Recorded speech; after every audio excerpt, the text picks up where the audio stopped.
नमस्कार, स्वरा किचन मध्ये स्वागत आहे। आज आपण बनवत आहोत साबुदाण्याची खिचडी। तर त्यासाठी मी रात्री साबुदाणा भिजू घातलेला आहे। बघू शकता मी तेल ठेवलेलं आहे, त्याच्यात थोडी हिंग टाकली आहे।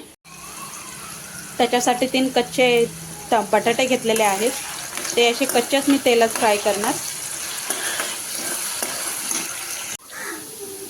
अर्धा स्पून मी त्याच्यात मीठ टाकत आहे।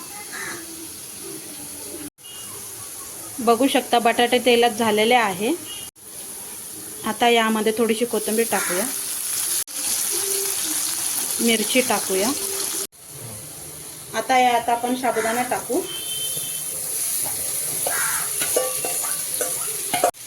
आता आपण हलवून घेऊया। आणखीन थोडं मीठ टाकूया, मगाशी आपण बटाट्यांसाठी मीठ टाकलं होतं। बघू शकता एकत्र एकजीव केलेला आहे। आता आपण ते वाफेवर होऊ देऊया 5-6 मिनिटं।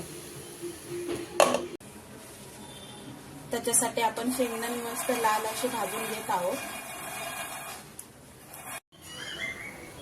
आता आपण शेंगदाणे वाटून घेऊया बारीक।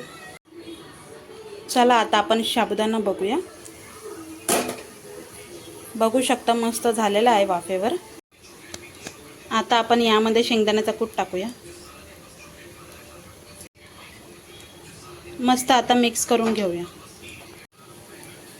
बघू शकता शेंगदाण्याचा कूट मस्त मिक्स केलेला आहे आणि मस्त ट्रान्सफर झालेला आहे सुटसुटीत। आता आपण याच्यात वरतून थोडी कोथिंबीर टाकूया आणि आपला साबुदाणा तयार झालेला आहे।